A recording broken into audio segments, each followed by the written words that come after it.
சிவமுகவனும் ஆதிகேசவன் லக்ஷ்மி திங்கள் தினகரன் ஐராவதம் வாழ்கவே.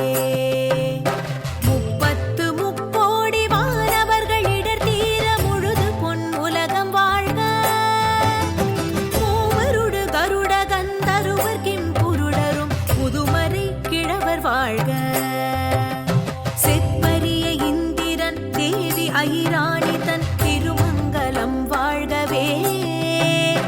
சித்த வித்யாதரர் கிண்ணறர்கள் கனமான